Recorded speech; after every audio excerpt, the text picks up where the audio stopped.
بسم الله الرحمن الرحيم.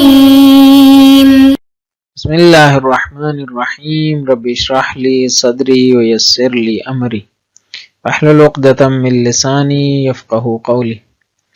اللہم صلی علی محمد وآل محمد. عزیز طلباء کرام، السلام علیکم ورحمۃ اللہ. آج کا سبق گزشتہ سے پیوستہ ہے. گزشتہ سبق میں ہم نے دلیل شرعی غیر لفظی کی بحث کا آغاز کیا تھا اور اس میں بتایا تھا کہ فعل معصوم اور تقریر معصوم دونوں دلیل شرعی غیر لفظی کے ہی مصادیق میں سے ہیں. آج کا سبق تقریر معصوم کے حوالے سے مزید کچھ وضاحتیں شامل کرتا ہے کہ تقریر معصوم یعنی معصوم جن افعال کو مورد امضاء قرار دیتے ہیں ان کی دو اقسام ہیں. ایک تو وہ افعال ہیں جو شخصی قسم کے ہوتے ہیں، ایک وہ جو عمومی طرز عمل ہوتا ہے.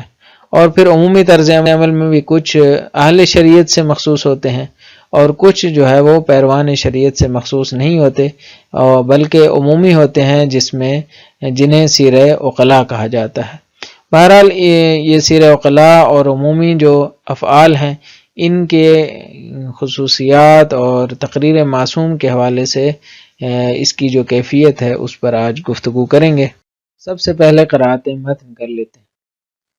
والتصرف تارة يكون شخصيا في واقعة معينة كما إذا توضأ إنسان أمام الإمام فمسح منكوسا وسكت الإمام عنه. وأخرى يكون نوعيا كالسيرة العقلائية وهي عبارة عن ميل عام عند العقلاء نحو سلوك معين دون أن يكون للشرع دور إيجابي في تكوين هذا الميل.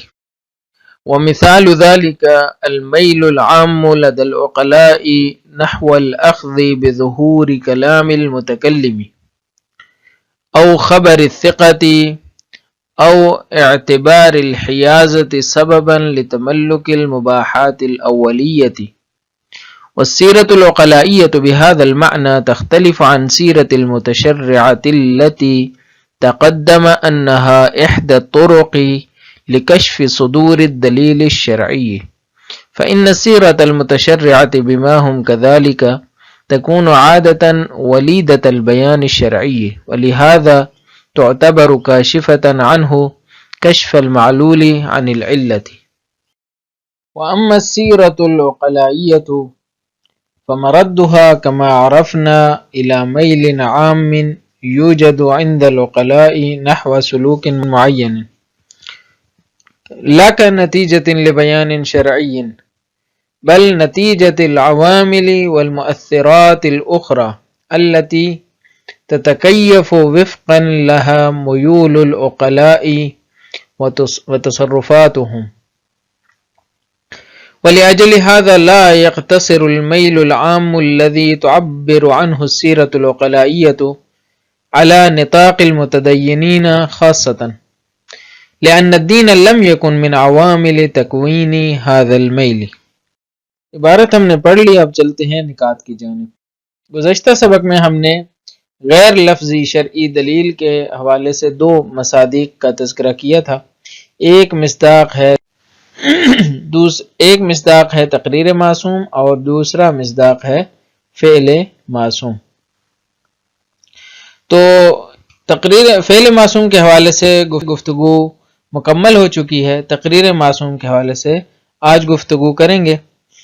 فعل معصوم کے حوالے سے ہم نے چند ایک نکات بیان کیے تھے. سب سے پہلے ہم نے بتایا کہ اگر معصوم ایک فعل انجام دیتے ہیں تو وہ جواز پر دلالت کرتا ہے، اگر ترک کرتے ہیں تو یہ واجب نہ ہونے پر دلالت کرتا ہے.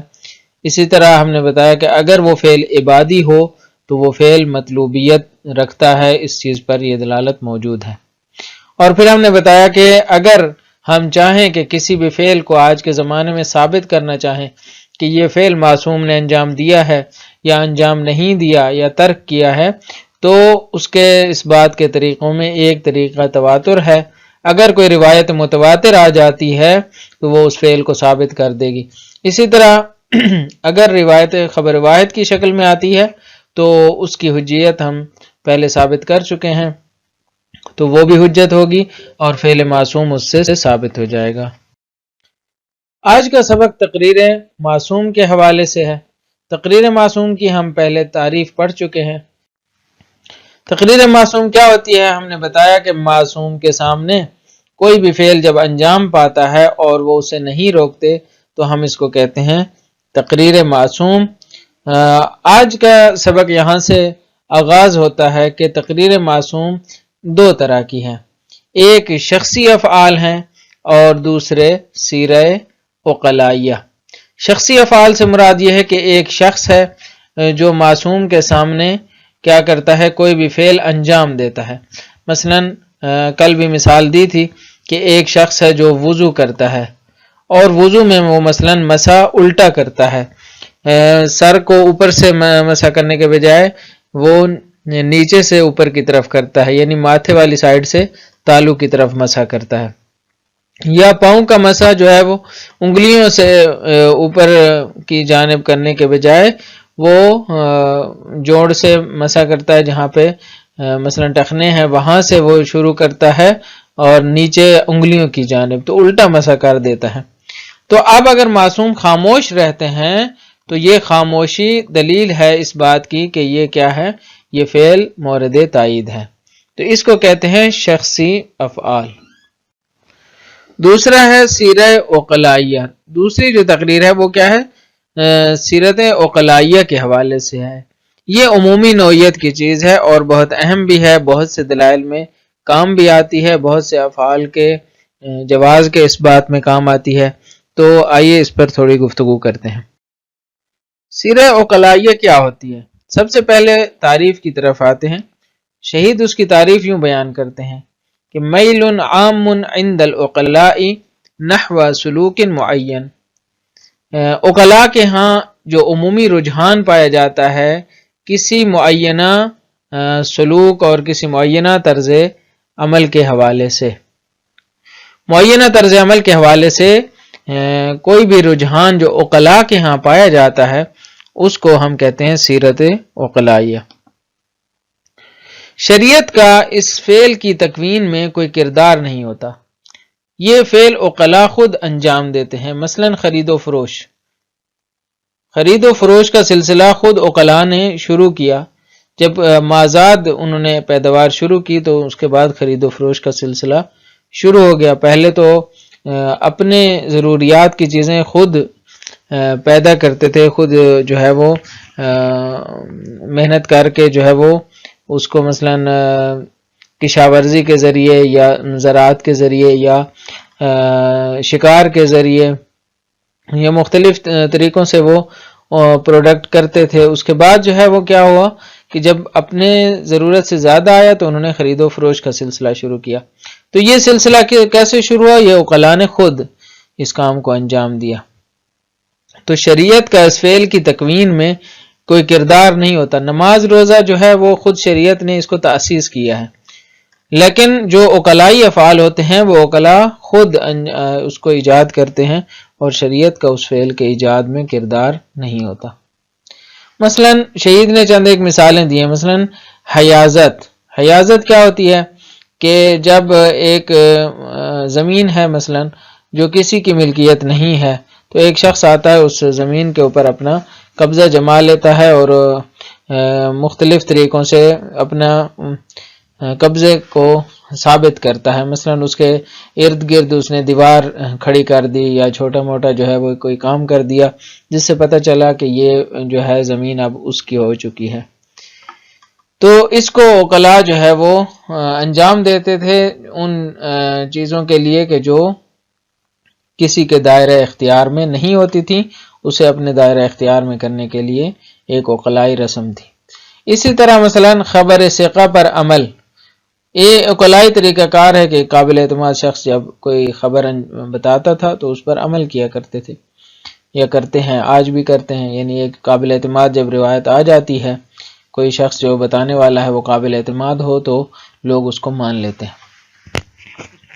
اسی طرح مثلا ظہور کلام پر عمل، ایک دوسرے کے بارے میں جب بات کرتے ہیں تو جو ظاہر کلام ہوتا ہے لوگ اسی کو لے لیتے ہیں اور اسی کے مطابق پھر اس کے ساتھ برخورد ہوتی ہے، اسی کے مطابق لوگ ایک دوسرے کے ساتھ تعامل کرتے ہیں، اور فہم کا جو تفاہم کا پروسیجر ہے وہ یوں ہی انجام پاتا ہے کہ ایک جو کلام کا ظہور ہوتا ہے اس کو سب اس کو مان رہے ہوتے ہیں۔ تو اب یہ جو سیرہ عقلائیہ ہے یہ سیرہ متشرعہ سے کیا ہے؟ مختلف ہے۔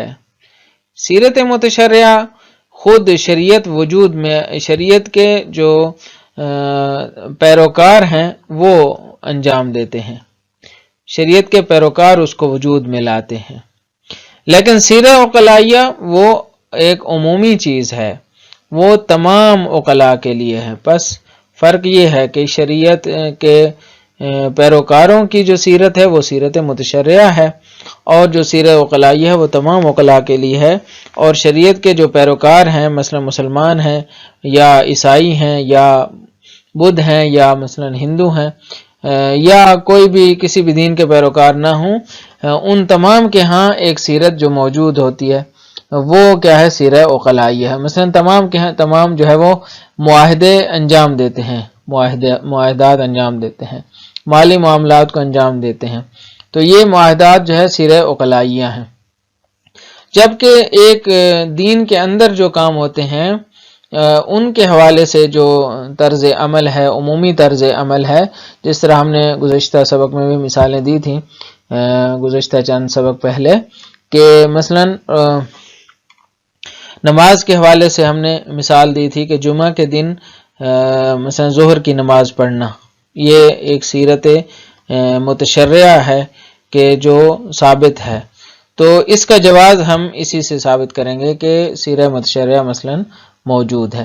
تو یہ خود پیروکار شریعت کے پیروکاروں سے مخصوص ہے، باقی لوگوں سے کے حوالے سے اس کا کوئی تعلق نہیں، اس لیے کہ باقیوں کے ہاں نماز جمعہ ہوتا ہی نہیں ہے کہ یہ بحث ہو کہ وہ نماز جمعہ کے دن وہ نماز جمعہ پڑھتے ہیں یا ظہر کی نماز پڑھتے ہیں۔ تو بہرحال یہ وضاحتیں تھی سیرہ عقلائیہ کے حوالے سے، ہم نے تعریف کی، اس کے بعد ہم نے اس کا دائرہ کار بتایا، اس کی چند ایک مثالیں دی، اور سیرہ متشرعہ کے حوالے سے اور سیرہ عقلائیہ کے حوالے سے آپس میں فرق جو تھا اس کو بیان کیا۔ اب چلتے ہیں وضاحت متن کی جانب۔ والتصرف تارة يكون شخصيا في واقعة معينة۔ تصرف یعنی وہ جو عمل انجام پاتا ہے، کون سا عمل؟ وہ جو معصوم کے سامنے انجام پاتا ہے، کیونکہ ہماری بحث کس میں تھی؟ تقریر معصوم میں تھی۔ تو تقریر معصوم ایسا عمل ہوتا ہے کہ جو معصوم کے سامنے انجام پاتا ہے اور معصوم خاموش رہتے ہیں۔ تو اب اسی عمل کی بحث ہو رہی ہے کہ یہ جو عمل انجام پاتا ہے جس کے بارے میں معصوم کی تقریر اور تائید حاصل ہوتی ہے، وہ دو طرح کا ہوتا ہے، دو قسم کا ہوتا ہے۔ تارتن یکون شخصیاً، ایک مرتبہ وہ شخصی عمل ہے، فی واقعۃ معینۃ، ایک خاص واقعے میں انجام پاتا ہے، ایک خاص واقعے میں، ایک خاص ظرف زمان میں، ظرف مکان میں انجام پاتا ہے۔ جیسے اذا توضأ انسان امام الامام فمسح منکوسا، جیسے ایک شخص ہے جو وضو کرتا ہے امام کے سامنے، امام الامام، امام کے سامنے، فمسح منکوسا، الٹا مسح کر دیتا ہے۔ جیسے میں نے بتایا کہ سر کا مسح جو ہے وہ تالو سے ماتھے کی طرف ہوتا ہے تو وہ الٹا کر دیتا ہے۔ وسکت الامام عنہ، اور امام خاموش رہتے ہیں، تو یہ خاموشی دلیل ہے اس بات کی کہ وہ ٹھیک ہے، امضاء کر رہے ہیں۔ وَأُخْرَى يَكُونُ نَوْعِيًّا، دوسرا تارتاً یکون شخصیاً وَأُخْرَى يَكُونُ نَوْعِيًّا، دوسرا جو قسم کے عمل ہیں وہ کیا ہے؟ نوعی ہیں، یعنی عمومی ہیں، عمومی قسم کے اعمال ہیں۔ کالسیرۃ العقلائیۃ، جیسے عقلاء کی سیرت ہے، عقلاء کا طرز عمل ہے۔ عقلاء کا طرز عمل کیا ہوتا ہے؟ اس کی تعریف کیا ہے؟ فرماتے ہیں وَهِيَ عِبَارَةٌ عَنْ مَيْلٍ عَامٍ عِنْدَ الْعُقَلَاءِ نَحْوَ سُلُوكٍ مُعَيَّنٍ دُونَ أَنْ يَكُونَ لِلشَّرْعِ دَوْرٌ إِيجَابِيٌّ فِي تَكْوِينِ هَذَا الْمَيْلِ، کہتے ہیں ایک عمومی رجحان، میل عام یعنی ان میل عام، میل عام یعنی ایک عمومی رجحان، عند العقلاء جو عقلاء کے ہاں پایا جاتا ہے، نحو سلوک معین، ایک خاص طرز عمل کے حوالے سے، ایک خاص طرز عمل کی جانب ان کا رجحان ہوتا ہے، دونا بغیر اس کے کہ ان یکون للشرع دور ایجابی، کہ شریعت کا اس میں کوئی ایجابی کردار ہو، ایجابی کردار سے مراد یعنی اس کو وجود میں لانے کے لیے اس نے شریعت نے کردار ادا کیا ہو، فی تکوین ھذا المیل، اس رجحان کے تشکیل دینے میں، اس رجحان کے ایجاد کرنے میں شریعت نے اپنا کوئی کردار ادا نہیں کیا ہوتا، اس کے باوجود عقلاء کے ہاں اس طرح کا رجحان پیدا ہو جاتا ہے اور پایا جاتا ہے۔ ومثال ذالک، اور اس کی مثال کیا ہے؟ کہتے ہیں المیل العام لدى العقلاء نحو الاخذ بظہور کلام المتکلم، کہتے ہیں عقلاء کے ہاں ایک عمومی رجحان پایا جاتا ہے، اس بات کی طرف رجحان ہے کہ وہ کلام متکلم کے ظہور کو اخذ کرتے ہیں، متکلم جب کوئی کلام کرتا ہے اس کے ظہور سے جو بات سمجھ میں آ رہی ہوتی ہے اس کو وہ لے لیتے ہیں اور اسی کے بنیاد پہ تفاہم کا عمل انجام پاتا ہے۔ اسی طرح نحو الاخذ بخبر الثقۃ، خبر ثقہ کو اخذ کرتے ہیں، کوئی معتمد شخص آتا ہے اور انہیں خبر دیتا ہے کہ یہ بات آج فلاں واقعہ انجام پایا ہے، فلاں چیز ہو گئی ہے، تو اس کو وہ کیا کرتے ہیں، اس کے اوپر اثر مرتب کرتے ہیں۔ یا اسی طرح او نحو الاخذ نحو اعتبار الحیازت سببا لتملک المباحات الاولیت، کہتے ہیں حیازت کو اعتبار کرتے ہیں ایک سبب کے طور پر، لتملک المباحات الاولیہ، اولیہ مباحات کے تملک کے لیے۔ مباحات اولیہ وہ عمومی چیزیں ہیں کہ جن پر کسی کا دائرہ اثر نہیں ہے، مثلا سمندر میں جو مچھلیاں ہیں، یا اسی طرح جو بنجر زمینیں پڑی ہیں، یا وغیرہ وغیرہ۔ آج تو حکومتوں نے ہر چیز پر قبضہ کر لیا ہے، لیکن پرانے زمانے میں جب حکومتی سیٹ اپ اتنے مضبوط نہیں تھے تو بہت سی چیزیں ایسی تھیں کہ جو انسانوں کے دائرہ اختیار سے، عمومی دائرہ اختیار سے باہر تھیں، تو ایک شخص جا کے اپنے اس کے کنٹرول میں لے کر اس کے اوپر کام کرتا تھا۔ تو یہ اس کو حیازت کہا جاتا تھا کہ وہ کوئی نہ کوئی دیوار وغیرہ یا ایسی کوئی علامت لگا دیتا تھا کہ یہ اب میرے کنٹرول میں آ چکی ہے، اس کو حیازت کہتے ہیں۔ تو یہ ایک تملک کا سبب تھا مباحات اولیہ کے لیے۔ والسیرۃ العقلائیۃ بہذا المعنی تختلف عن سیرۃ المتشرعہ، اس معنی میں جو سیرہ عقلائیہ ہے یہ مختلف ہوتی ہے متشرعہ کی سیرت سے، التی تقدم انہا احدى الطرق لکشف صدور الدلیل الشرعی، کہ گزر چکا ہے کہ وہ دلیل شرعی کے صدور کو کشف کرنے کے لیے ایک طریقہ ہے۔ تو یہ مختلف ہے، کیسے مختلف ہے؟ کہتے ہیں فرق یہ ہے فإن سیرۃ المتشرعات بما هم كذلك تكون عادۃ ولیدۃ البیان الشرعی، کہتے ہیں سیرہ متشرعہ بعنوان این کہ وہ متشرعہ ہیں، بما هم كذلك یعنی بما انہم متشرعون، بعنوان اس کے کہ وہ ایک شریعت کے پیروکار ہیں، اس عنوان سے جو متشرعہ کی سیرت ہے وہ عام طور پہ تکون عادتاً، عام طور پہ، کیوں عام طور پہ؟ اس لیے کہ یقینی تو نہیں ہے نا، کہ ہو سکتا ہے انحرافی ہو، کہتے ہیں عام طور پہ یہ ہوتا ہے کہ ولیدۃ البیان الشرعی، وہ ایک بیان شرعی کا نتیجہ ہوتی ہے، اس کا ثمرہ ہوتی ہے، ولیدہ بمعنی مولودہ ہے، یعنی اس کا نتیجہ ہوتی ہے، وہاں سے پیدا ہوتی ہے۔ وَلِهَذَا تُعْتَبَرُ كَاشِفَةً عَنْهُ، اسی وجہ سے اس سیرت کو، تعتبر کا مرجع سیرت ہے، اس سیرت کو شمار کیا جاتا ہے کاشف عنہ عن الدلیل شرعی، عنہ کا مرجع دلیل شرعی ہے، کشف المعلول عن العلت، کیسے کاشف ہوتی ہے؟ ویسے ہی جیسے معلول علت سے کاشف ہوتا ہے، یعنی اس طرح سے کاشف ہوتی ہے جیسے معلول علت سے کاشف ہوتا ہے، جسے کشف انی بھی کہا جاتا ہے۔ وَأَمَّا السِّيرَةُ الْعُقَلَائِيَّةُ، جہاں تک سیرہ عقلائیہ کا تعلق ہے، یعنی سیرہ متشرعہ کا تو ہم نے بتا دیا کہ یہ ولیدہ بیان شرعی ہے، جہاں تک سیرہ عقلائیہ کا تعلق ہے فَمَرَدُّهَا كَمَا عَرَفْنَا، جیسے ہم تعریف میں بھی جان چکے ہیں، اس کی جو بازگشت ہے، اس کا جو مرد ہے، یعنی جہاں یہ لوٹتی ہے، وہ کہاں لوٹتی ہے؟ اس کا منبع کیا ہے؟ الی میل عام، اس کی بازگشت میل عام کی طرف ہے، عمومی رجحان کی طرف ہے۔ یوجد عند العقلاء نحو سلوک معین، جو عقلاء کے ہاں پایا جاتا ہے ایک خاص طرز عمل کے حوالے سے۔ لا کا نتیجۃ لبیان شرعی، یہ نتیجہ نہیں ہوتی کسی شرعی بیان کا، بل نتیجۃ العوامل، بلکہ نتیجہ ہوتی ہے ان عوامل کا، والمؤثرات الاخرى، اور دیگر اسباب کا، کہ التی تتکیف وفقا لها میول العقلاء وتصرفاتهم، کہ انہی کے موافق میں انجام پاتے ہیں، تتکیف یعنی حالت بدلتے ہیں، شکل پذیر ہوتے ہیں، تتکیف یعنی کیفیت کو کہتے ہیں نا، کیف یعنی شکل، ایک خاص شکل، کیفیت۔ تو یہاں سے عقلاء کے جو میلانات ہیں، رجحانات ہیں، وہ تشکیل پاتے ہیں، تتکیف یعنی تشکیل پاتے ہیں، ان کے تصرفات تشکیل پاتے ہیں۔ کہنا کیا چاہتے ہیں؟ کہتے ہیں کہ وہ عوامل اور مؤثرات اور اسباب کہ جو عقلاء کے رجحانات کو تشکیل دیتے ہیں، وہ کیا ہوتے ہیں؟ وہ اصل میں عامل بنتے ہیں کہ سیرت عقلائی وجود میں آتی ہے۔ جیسے معاہدات ہیں، مثلا معاہدات کے کیوں اس بات کی طرف آئے کہ خرید و فروش ہونے لگے؟ اس لیے کہ ہر ایک کے پاس ہر ایک چیز بنانے کی صلاحیت نہیں تھی۔ کوئی گندم اگاتا تھا، کوئی جو اگاتا تھا، تو کوئی دوسری چیزیں، مثلا کوئی شکار کر کے لاتا تھا۔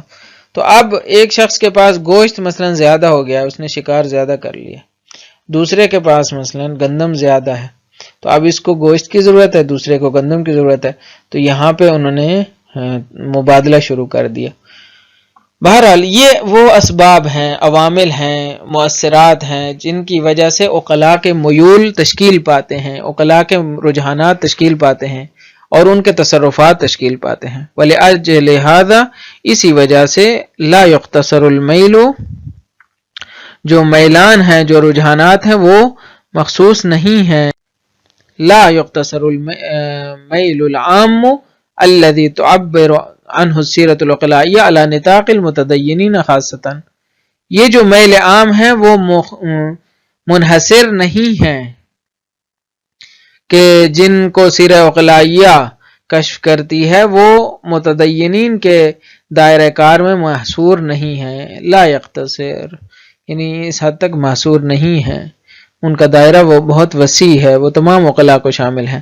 لأن الدین لم یکن من عوامل تکوین هذا المیل، اس لیے کہ اس میل اور اس رجحان کے تکوین کے عوامل میں سے دین شامل نہیں تھا، بلکہ خود ضروریات اور دیگر اسباب تھے، جو انسانی اسباب ہیں جنہوں نے عقلاء کو قانع کیا کہ وہ اس طرز عمل کو اپنائیں۔ لہٰذا وہ طرز عمل ایک عمومی طرز عمل ہے، شریعت نے فقط اس کو امضا کیا ہے۔ سبق کا خلاصہ یہ ہے کہ آج ہم نے تقریر معصوم کے حوالے سے مزید وضاحتیں شامل کی اور بتایا کہ تقریر معصوم دو طرح کے افعال کے حوالے سے ہوتی ہے، ایک وہ جو شخصی افعال ہیں اور دوسرے سیرہ عقلائی۔ سیرہ متشرعہ کو یہاں پہ شامل نہیں کیا اس لیے کہ پہلے اس کی بحث گزر چکی ہے، لہٰذا سیرت عقلائی کے حوالے سے آج کی بحث زیادہ تر متمرکز رہی۔ تو سیرہ عقلائی کی تعریف ہم نے کی کہ میل عام عند العقلاء نحو سلوک معین، عقلاء کے ہاں کسی بھی رفتار اور سلوک کے لیے ایک جو عمومی رجحان پایا جاتا ہے، اس کو ہم کہتے ہیں سیرت عقلائی۔ پھر ہم نے بتایا کہ شریعت کا اس فعل کی تکوین میں کوئی کردار نہیں ہوتا، بلکہ عقلاء اپنی ضرورت کا احساس کرتے ہوئے کچھ چیزوں کو اپنے طرز عمل میں شامل کرتے ہیں، تو اس کی ہم نے پھر مثالیں دی، جیسے حیازت کی مثال دی، خبر ثقہ پر عمل کرنے کے حوالے سے مثال دی، اور ظہور کلام پر عمل کی مثال دی۔ یہ سارے سیرہ عقلائی ہیں کہ جو عقلاء نے اپنے ضروریات کے حوالے سے اور اپنے میلانات اور اپنے جو ان کے حالات تھے ان کے پیش نظر انہوں نے یہ والے افعال اپنے طرز عمل میں شامل کیے، اور شریعت نے بھی ان کو تائید کی نظر سے دیکھا، لہٰذا یہ تائید شریعت ان کو حاصل ہے۔ جب تائید شریعت حاصل ہے تو یہ افعال تقریر معصوم کے زمرے میں آتے ہیں، اور تقریر معصوم سے ان افعال کا جواز ثابت ہوتا ہے۔ یہ افعال مشروع ہیں یعنی جائز ہیں۔ مجھے امید ہے یہ سبق بھی آپ کے لیے مفید واقع ہوا ہوگا۔ اجازت دیجیے، اللہ تعالیٰ آپ کا حامی و ناصر ہو۔ السلام علیکم ورحمۃ اللہ۔